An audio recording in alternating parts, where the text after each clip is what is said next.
Well, good afternoon, everyone. I hope that that has been very entertaining for you. But I really want to thank you for joining us for our first fall 2018 TS3 HIPS webinar. I'm Claire Jacobson, the Director of NASH's Taking Student Success to Scale High Impact Practices project. This initiative leverages the power of systems to identify and scale promising high impact practices at both the campus and system level. With funding from Lumina, NASH selected the University System of Georgia, the Tennessee Board of Regents, the Montana University System, and the University of Wisconsin System to fund implementation on 22 campuses. Over the 2-year period of the grant, which spans from 2018 to 2020, these 4 systems and 22 diverse campuses are identifying and advancing high-impact practices by embedding and scaling HIPS, developing approaches to defining quality and assessing student learning, and ensuring intentional mechanisms for equitable participation for low-income, first-generation, and underrepresented minority students. To succeed in these transformative goals requires ambitious leadership. And today, Susan Elrod and Judith Ramaley will share a model for shared leadership with us. Susan Elrod is the Provost and Executive Vice Chancellor for Academic Affairs at the University of Wisconsin-Whitewater. Whitewater is a TS3 HIPS campus who is doing very exciting work experimenting with new HIPS. They're transforming their student employment program into an equitable, high-quality, high-impact practice. We believe this work will expand the existing knowledge base of HIPS and how they contributed to equitable experiences for all students. Judith Ramaley is the President Emerita and Distinguished Professor of Public Service at Portland State University, as well as at Winona State University. She is also a member of the leadership team for the TS3 HIPS project. Today they'll speak for about 45 minutes, involve you in an exercise on transformative leadership, and leave about 10 or 15 minutes for questions at the end. If you have a question, please type it into the chat box that you see on your left-hand side or right-hand side, I think, depending on how you've oriented your screen at any time, and questions will be answered at the end of the webinar. And right now, I'm going to turn it over to Susan and Judith. Thanks so much for being with us today. Thank you, Claire, for that kind introduction and for inviting Judith and I to talk about shared leadership. We are excited to join NASH teams and help them think a little bit more about how they might more deliberately create an environment for transformational change. And of course, I want to say hello to all my Wisconsin colleagues, and especially my Whitewater colleagues, who I know are on this webinar as well. So we today are going to be talking about a concept called shared leadership. And the subtitle here is Moving from Me to We, and we hope that that will become clear as we make our way through the presentation. We have also provided a PDF document that contains some more description about shared leadership. It also contains some information, additional information that we'll be referencing. And at the end of the PDF are homework questions that we hope you can review right near the end of the webinar. And if you're in a room with your team, or if you're able to chat with your team throughout, if you're in different places, different computers, we hope that you'll be able to spend some time with those questions, and then we think that will make a richer discussion at the end.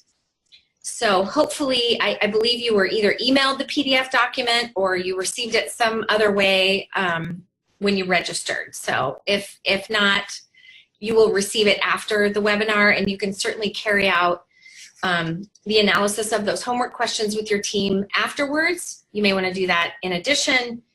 We're also going to be providing you with an opportunity to send additional questions to Claire that we may not get to in the webinar that Judith and I would be happy to help answer.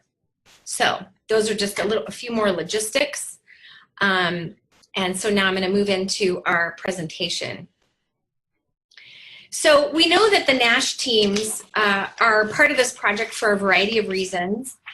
And so what we thought we'd just lead with is to help you, not that you don't think about all these things every day, but you are working in the context of complexities. I know that the project is focusing in on high impact practices, but your efforts are in the context of lots of other complexities that you're facing.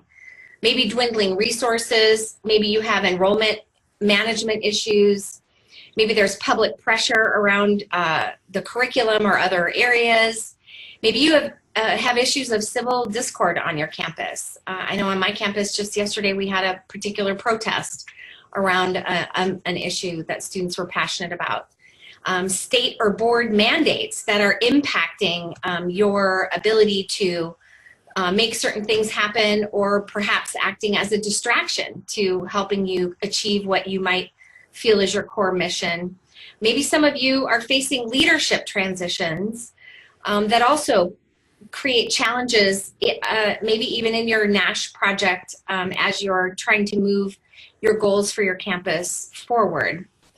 And you know, what else? There's all kinds of things. We just listed these few to help think about the context in which we are all working, because we can't ignore that while you stay focused on the work that you're trying to accomplish in your project. So we think this idea of shared leadership might provide an approach for bringing people together in new ways to help you think more about how to achieve transformational change, not only for your project, which is probably complex in itself, but also in the context of these other contextual factors. And so we've used a shared leadership framework presented by Adriana Kezar and Elizabeth Holcomb in their publication in 2017, which you can access there. It's actually available as a free PDF download from the ACE website. And so there are 5 components to shared leadership. And they're shown in the circles that surround the central bubble there. So one component is that a greater number of people are involved in leadership activities. Another is that leader and follower roles are frequently interchangeable. A third is that multiple perspectives and expertise are engaged in the process. A fourth is that leadership may or may not be based on position, meaning you have a title that makes you a formal or positional leader or not. So leadership can come from any rank or position, including students. And a shared leadership model, lastly, emphasizes collaboration across the organization. This refers to, for example, academic and student affairs divisions working closely together to solve a problem or move an initiative forward. This next slide provides an additional lens through which it might be most useful to employ a shared leadership approach, and Judith is going to describe this particular slide. Because we are sharing leadership today as a model. Shared leadership is complex, as you just saw, and there are changes going all over the place on your campuses. The only consistent thing about change nowadays is that it consistently keeps happening. You don't need this kind of model for something routine. Let's say you need to add or amend something in a particular policy on registration practices or something. And you don't need a complex leadership model for that. Strategic issues often involve things like lean, which comes from manufacturing, based on removing unnecessary steps that add no value, or trying to clean up a overly cluttered approach to various fairly routine activities on a campus. And you may need as shared leadership if it involves a lot of different competing interests. But where it's most valuable is truly transformative leadership, the kind that the NASH project is seeking to undertake that require really expanding both individual and institutional capacity to work together on something very complex. So the focus of this particular project on improving student success is a perfect example of transformative leadership. Thank you, Judith. So one other way to think about it is illustrated here.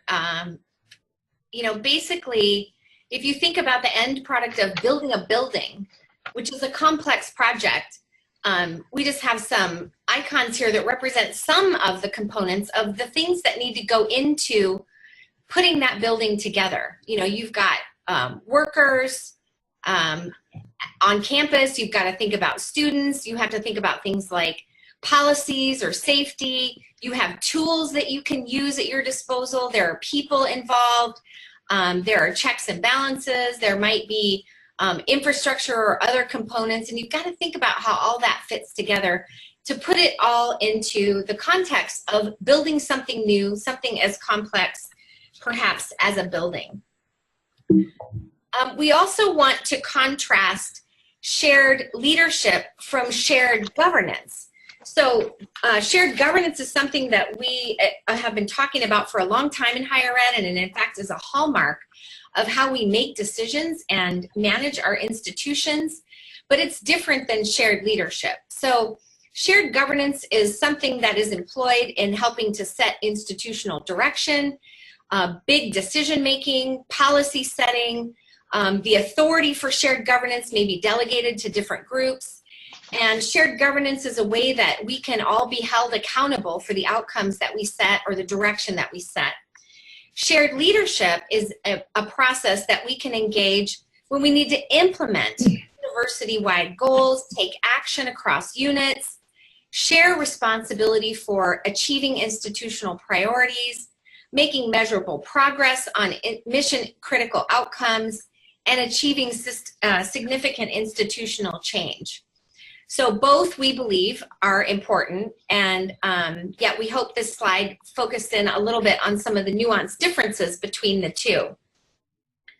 So what we'd like to do now is tell two stories of shared leadership, and to try to help illustrate more of what we mean by shared leadership.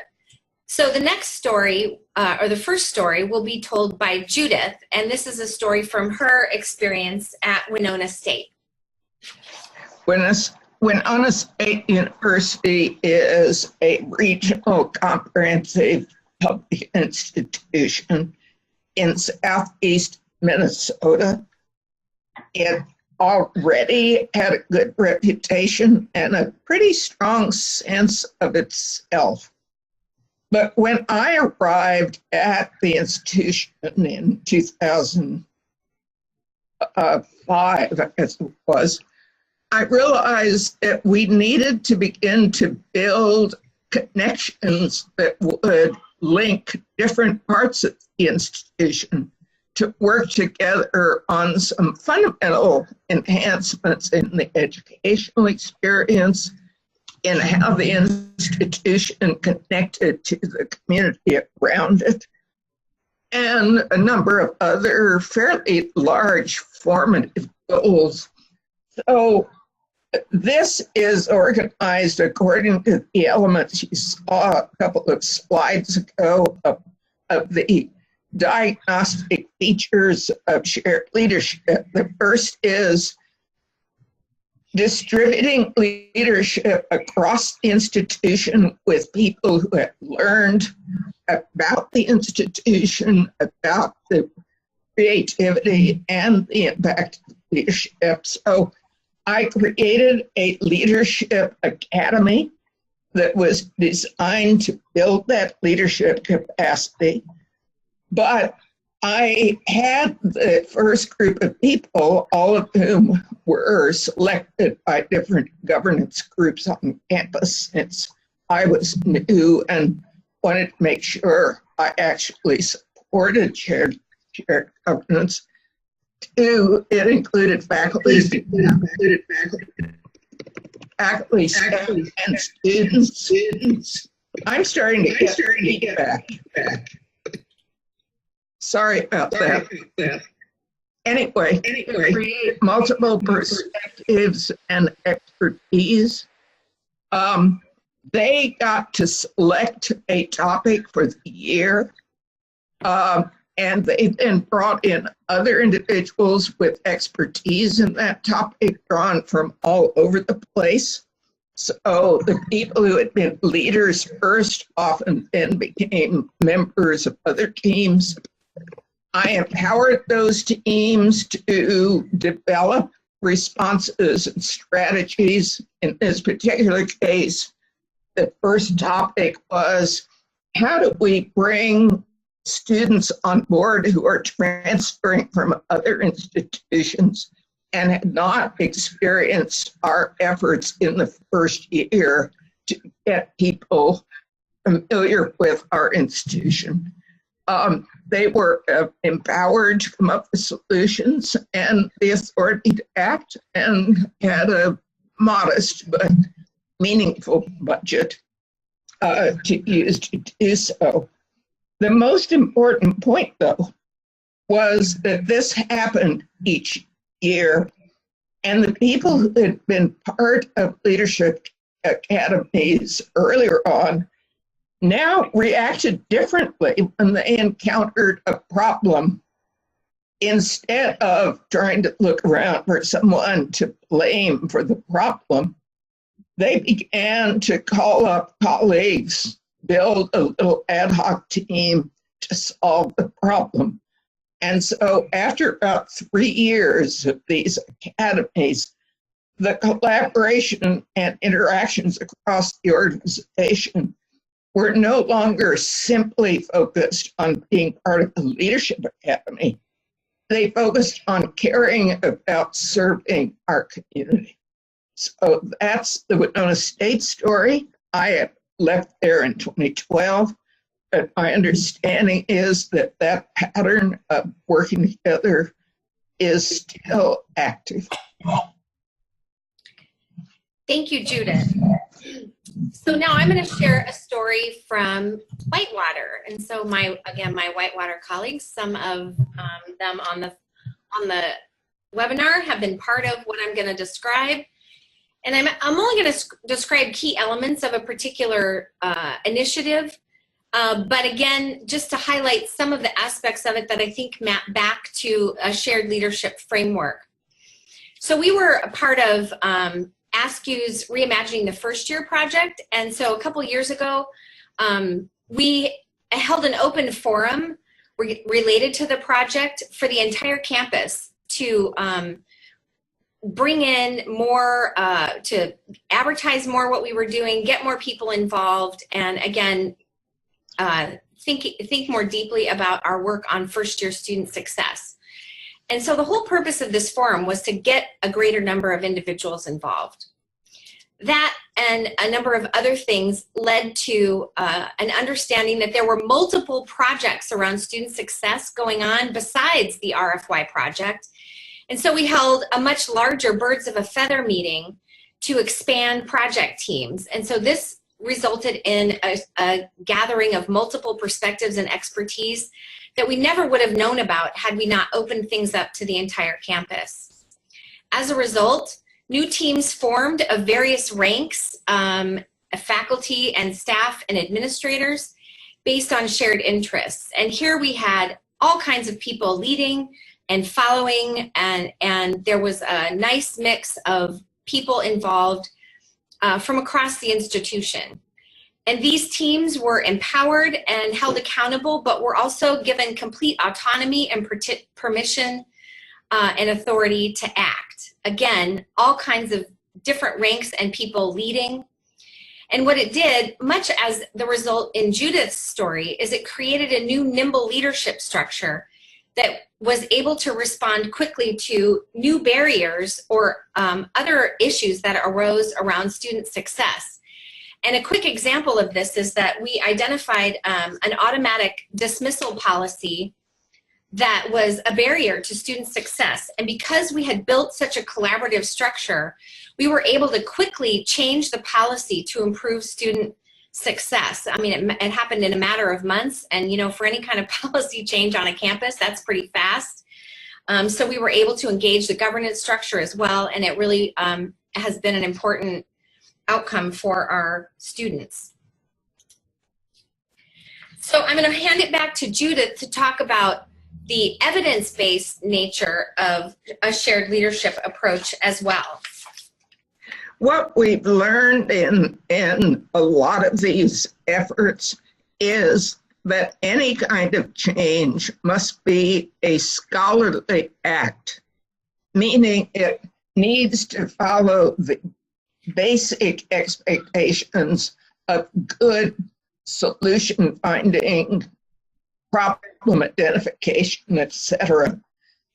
And so for shared leadership to work, an institution needs a good way to gather evidence, both quantitative evidence and examples like Susan just gave you of sharing interests and observations, birds of a feather types of gatherings. So it's a mixture of kinds of evidence. And what that permits, that culture of evidence or culture of inquiry, is it allows for a classic, well understood pattern that every institution of higher education understands in some implicit way of identifying specific problems that need complex solutions, really studying that problem, walking around it in all directions to understand where there might be a point to apply expertise in a way that permits you to address that problem, which in turn requires you to explore creative, sometimes very unfamiliar options, open up the conversation to additional people who may have very different understandings or ideas, listening seriously to those new voices and balancing all those different perspectives to get what you might call a three-dimensional view of a problem. None of that will happen, though, without a supportive environment. Usually this needs to be created by people with positional leadership that encourages experimentation, encourages risk-taking when the risk is understood.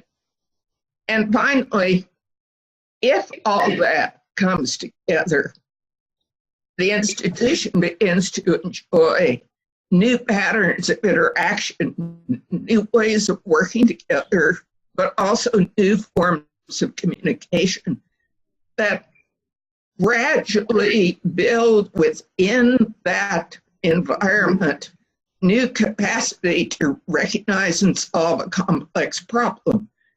Susan's example of a policy that unintentionally was disadvantaging a number of students illustrates that, because that was not a simple policy change.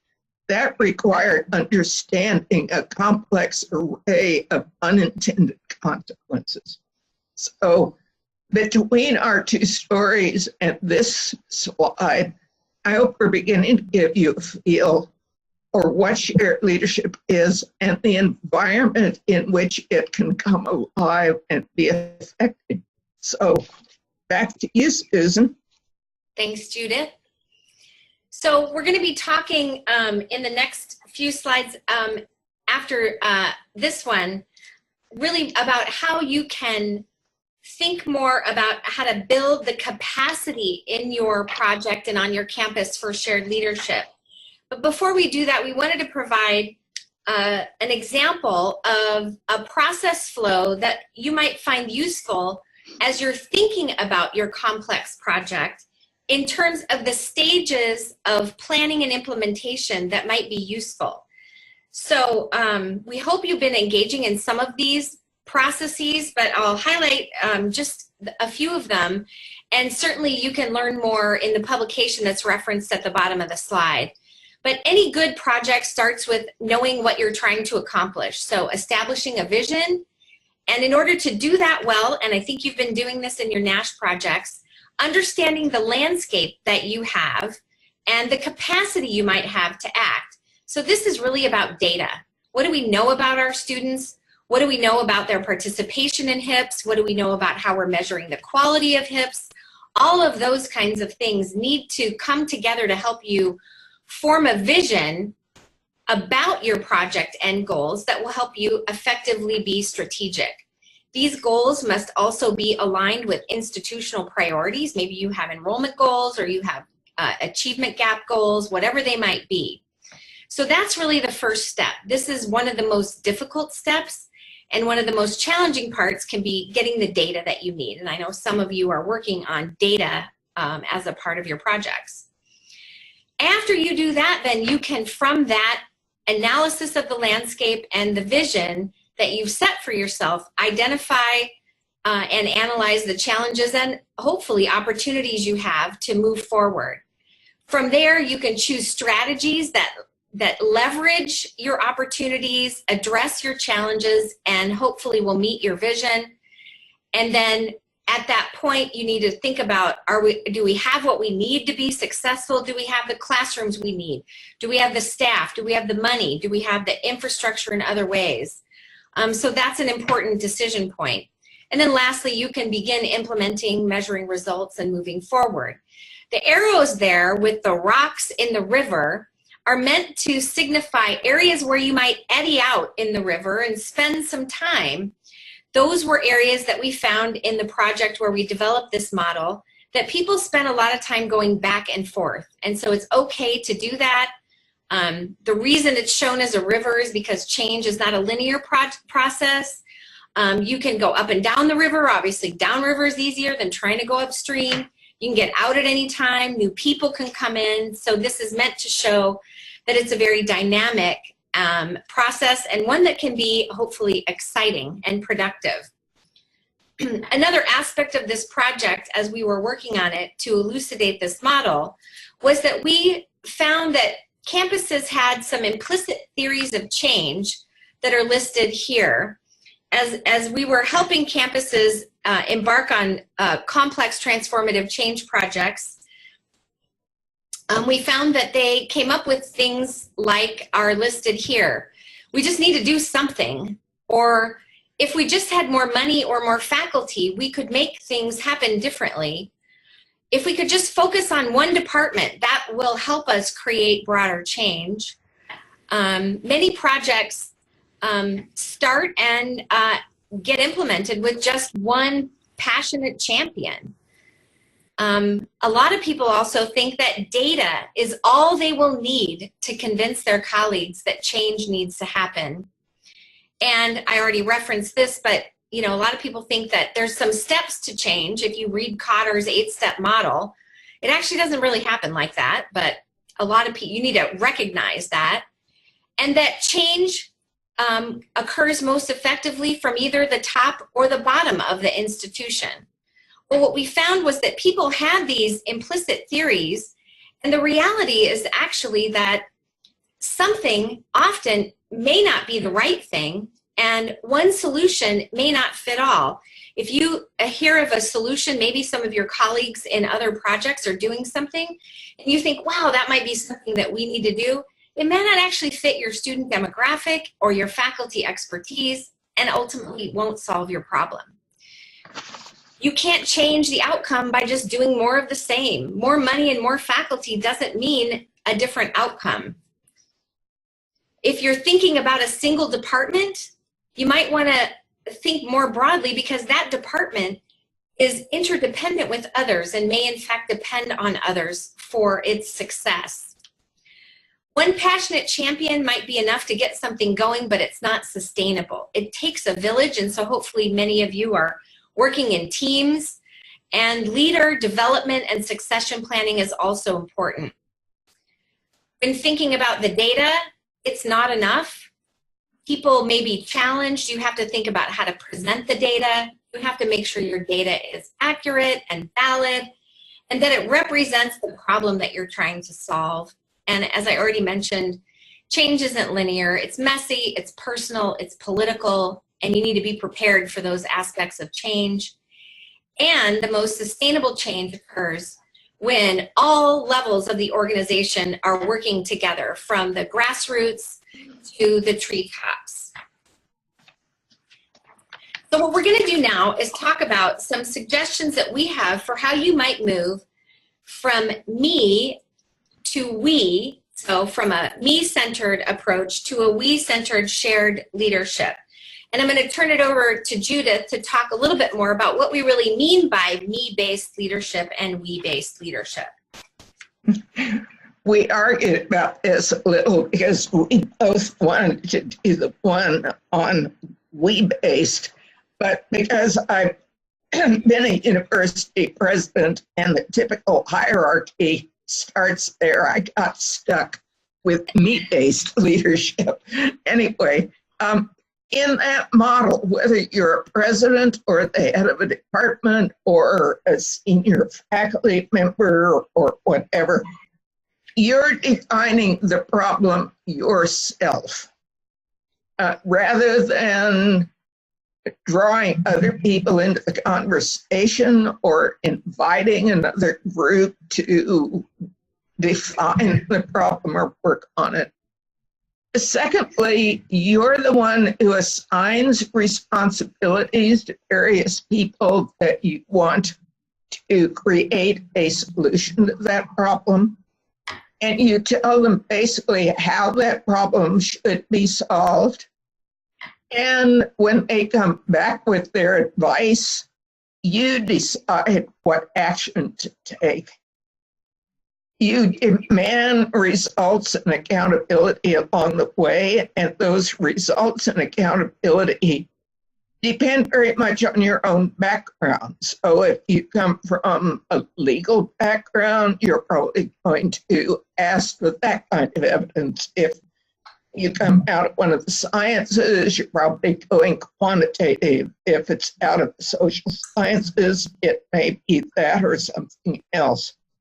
But when you put it all together, the problem is defined by you. The approach to understanding it and responding to it is under your control.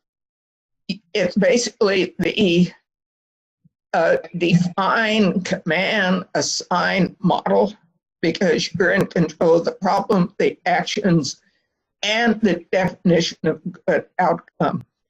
This is very much the old hierarchical model of leadership rather than the model that we want to flesh out for you in this webinar. So back to Susan for we-based leadership.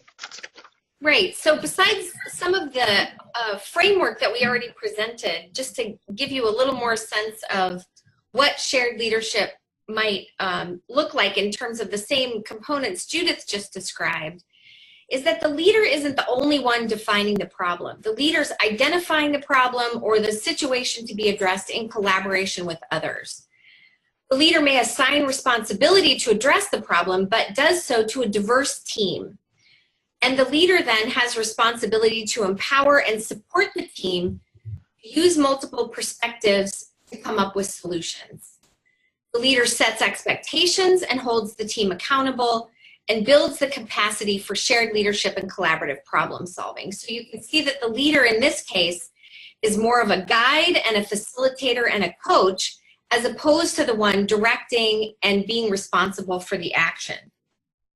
So in order to build this kind of structure, we argue, and again using much of Adriana and Elizabeth's work, you need to build an understanding of the problem that you all believe in. A shared leadership model must gain the support of positional and administrative leaders. It's not shared if all aspects of the organization are not involved. You must assemble the right team and a diverse team to ensure that multiple perspectives and units on the campus that are involved are participating. Promote effective team functioning and dynamics, and ultimately engage in organizational learning. So these are some of the capacities that we believe need to be in place in order for you to build a shared leadership framework on your campus. So what we've done, and this is where the handout now comes in, the first page just is some description of shared leadership, taken a bit from our presentation. The next several pages define strategies that map back to these 5 areas of capacity that we think you need to build for a shared leadership model to come into play. And so I'm just going to highlight in the next slide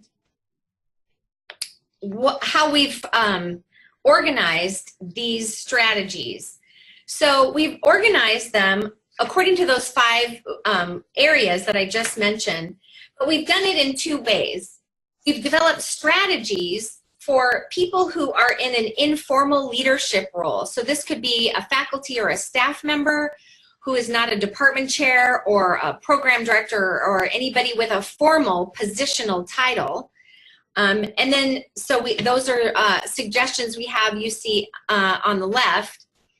And then we've also developed strategies for positional leaders to do the same.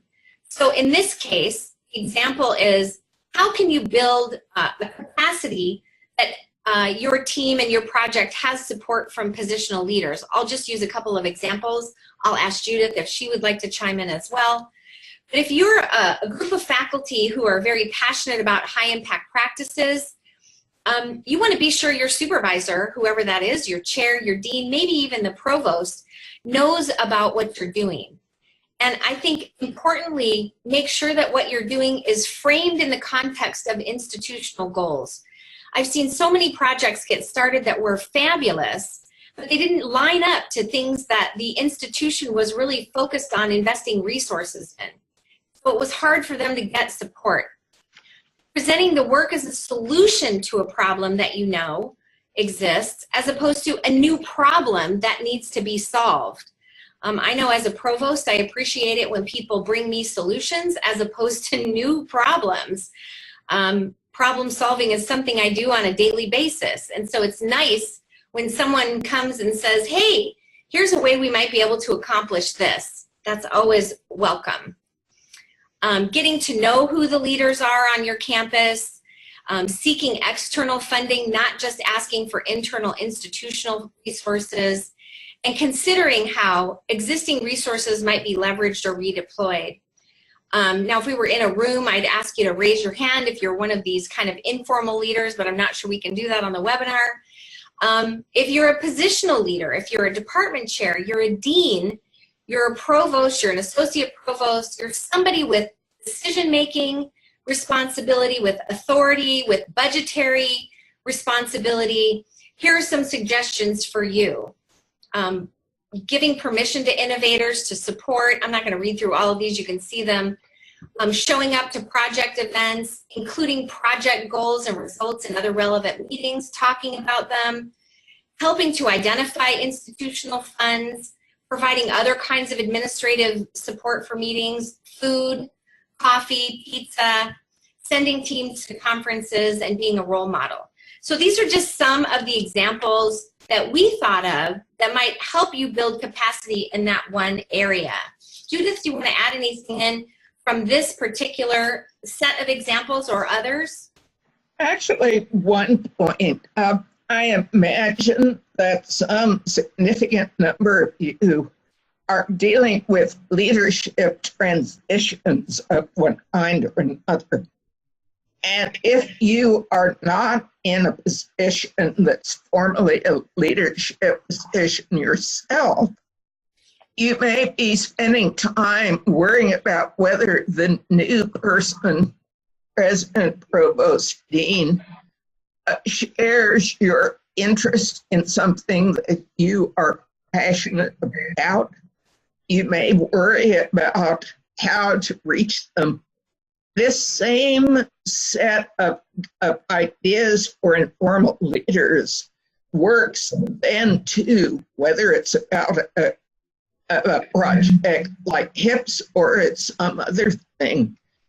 Take time not to try to get the new leader to buy into your issue. Take time to find out what they're interested in and map a path from what you're doing as a solution to their problem.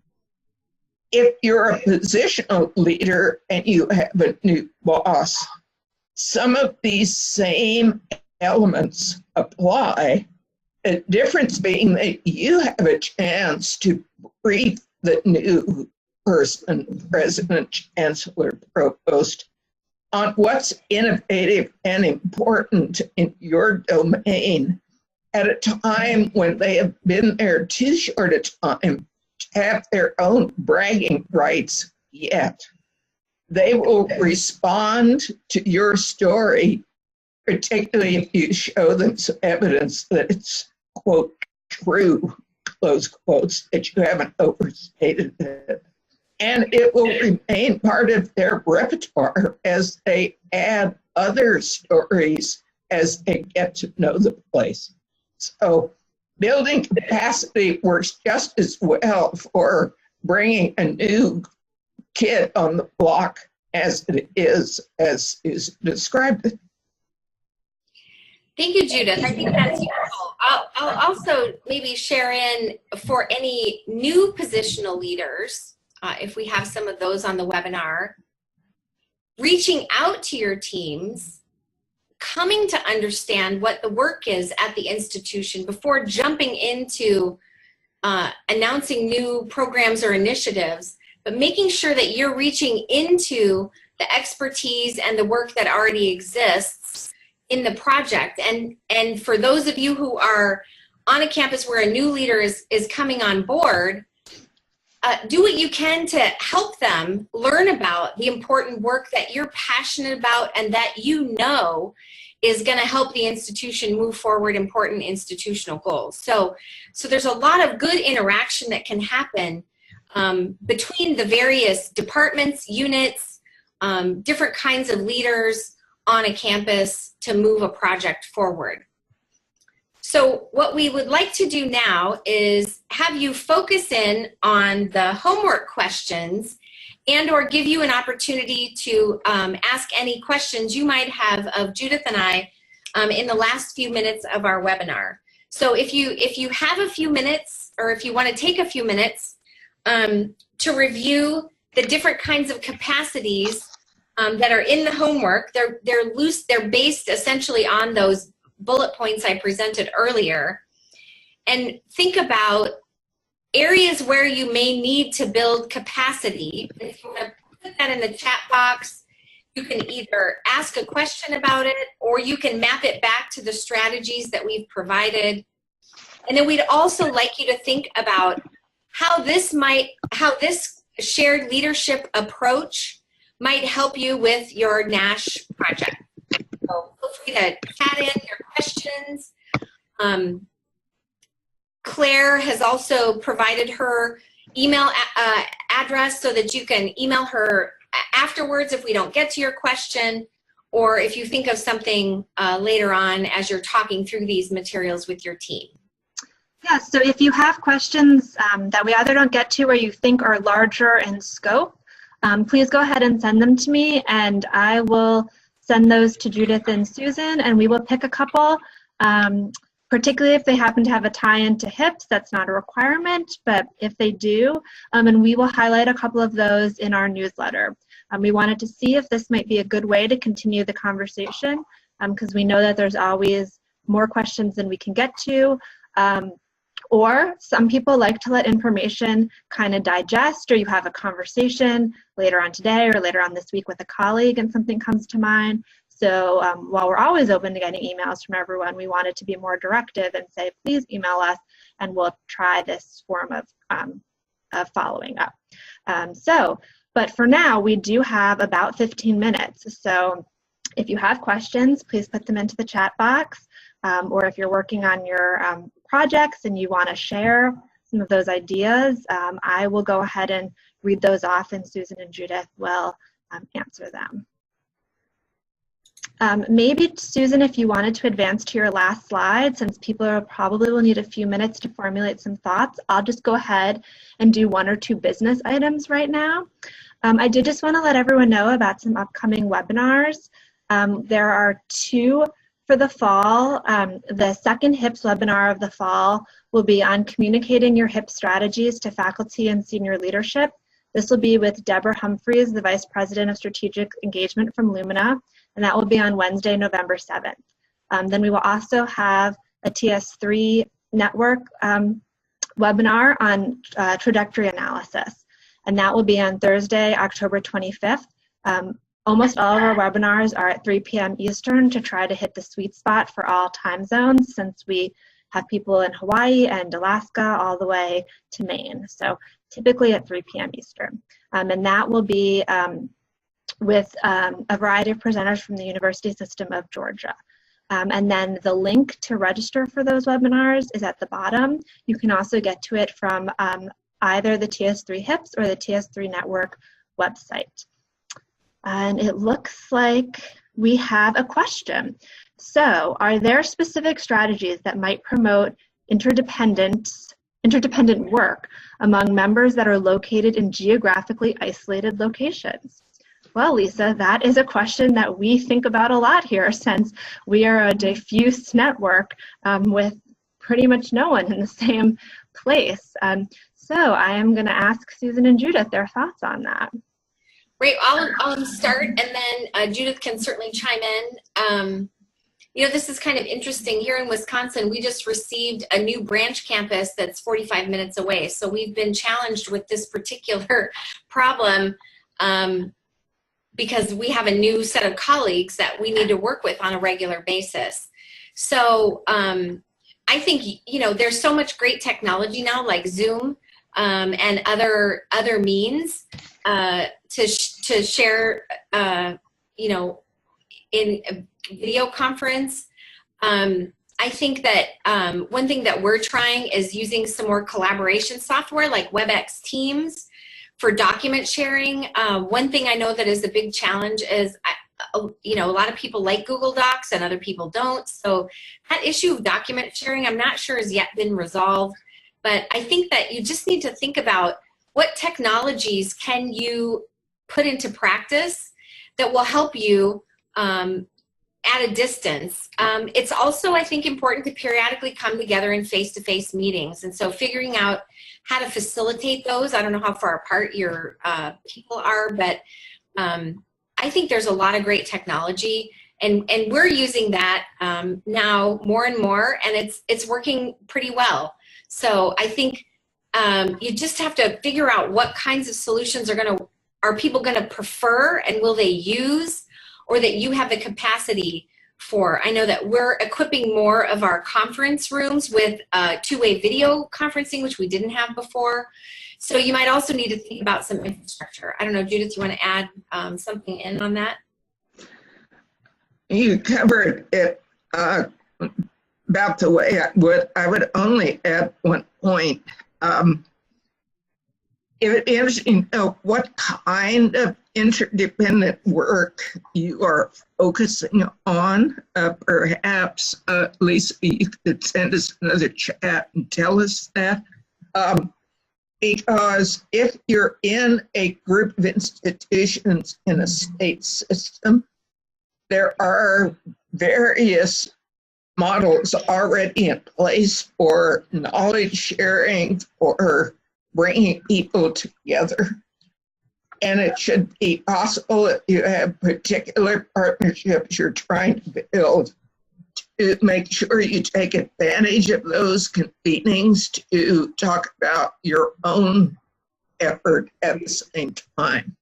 I've seen that work pretty well in systems that have pretty far-flung campuses.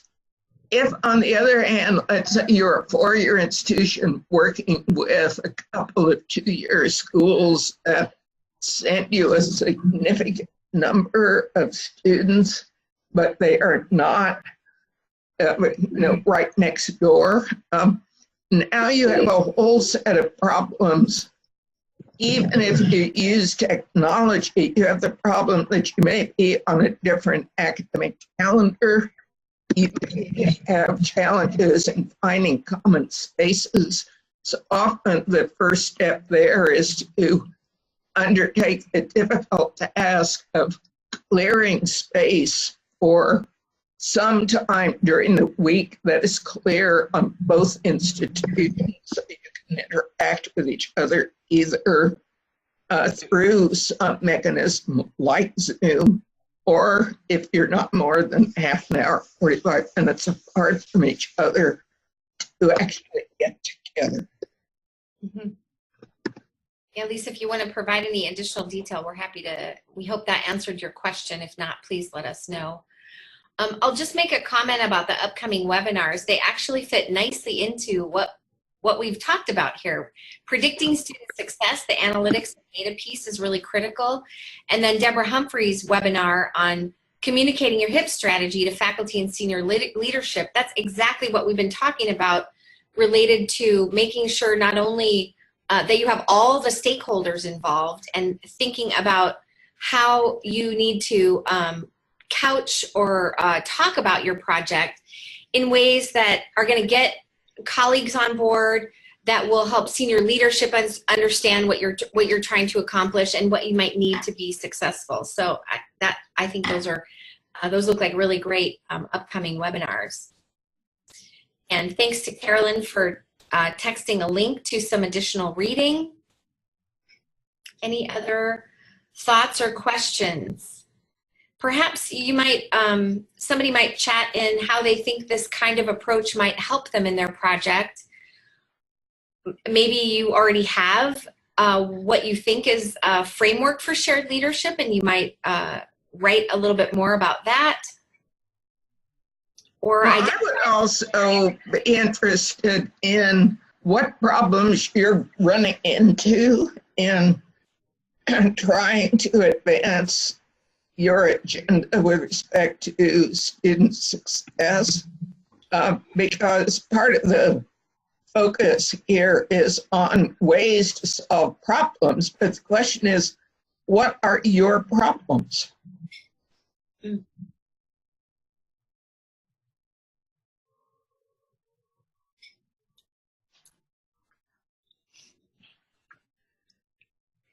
We'll expect a lively post-webinar question emailing to Claire at a minimum, because we know there must be issues and questions out there. Oh, I'm sure there are. I wonder, Susan, since you're still in the swing of things as an executive vice chancellor, whether while we wait to see if anyone has any additional questions. We've got one. Carolyn's come up with the top circle of 5 circle infographics. Sometimes you have fewer people for more work. That's an important point. Yeah, Judith, do you want to address that? Or I'm happy to also.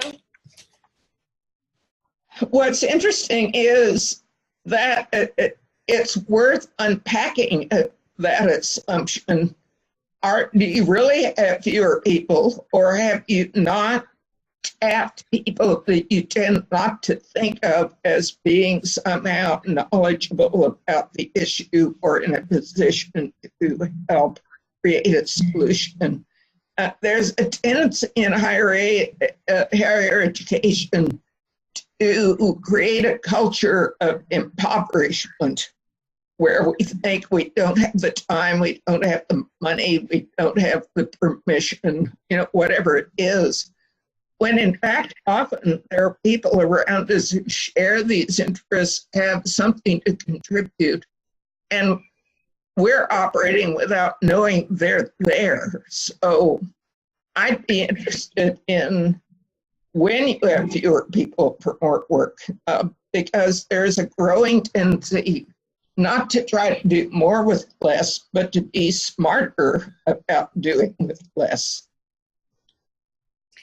Yeah, and I would just add one thing that I've run across is people working in silos don't realize, I mean, Judith sort of alluded to this, don't realize that there are other people across the campus who share your passion, your goals, and may actually be doing something that is directly related to what you're trying to accomplish. So that is one way that the open forum I talked about earlier really brought in all kinds of expertise and new people. I mean, we had 90 people show up for that. And so all of a sudden we had more hands, more passion, and more good ideas to build from. And it really changed, shifted in many ways the direction we were going, and we got more people on board. So, so I think it can be a challenge, but this is another place that leaders who have a view across the institution might be helpful, because they hear and learn about and know about things that are going on in more than one quadrant, and can say, hey, well, there's a group over here that I just learned about that's working on the same thing or related to.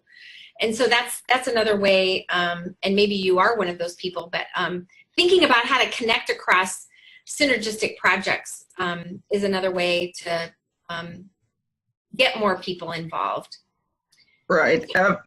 Preston, you offer one of the biggest issues that we almost all face, that the fact that it's often easier to keep teaching the same way you were taught rather than implementing new forms of learning. The solutions that I have found to that mostly involve students themselves. When students have experiences that are more engaging and that cause them to see value and meaning of what they're learning in some way that is really catches their imagination and energy, they then go to somebody else's class and start expecting an opportunity to continue that experience and either add the new perspectives of the new class to what they've learned already, or at least learn in a way similar to the wonderful way they learned in Professor Smithley's class, let's say. So it's often helpful, since generally in any group of faculty, there are some who naturally teach in engaging ways and who can thus gradually populate your students with that kind of enjoyment of learning, that it can spread. So it's not easy and it's not immediate. It's something that Susan said earlier about the river of change. It takes much longer than you ever expect to be able to increase the ease with which students encounter meaningful work. And I would add here, also, this is where the interplay of setting goals for maybe student participation or experiences with high impact practices, and the data that you might have around student success in courses or programs where you'd like to implement them comes into play. So you might set a goal regarding HIP participation of a particular kind. You know that their participation improves success, which could be course pass rates or progression in a major or retention at the university. So I would go back to the data and look at it and think about how you might use that to present to colleagues. Hey, look, we have these goals which we know are going to improve success. Look, here's the national data, here's other studies, or some data we have. Here's the data we have in some of these other areas. What can we do to work together to change this situation? And then you can back into the pedagogical part later. I mean, that's a simple way to say something that's really complicated. And maybe you've already thought of all of that. But thinking about the strategy in the river model for how you would move through the different phases to get you to a new reality might be helpful. And again, happy to talk further offline about how you might do that.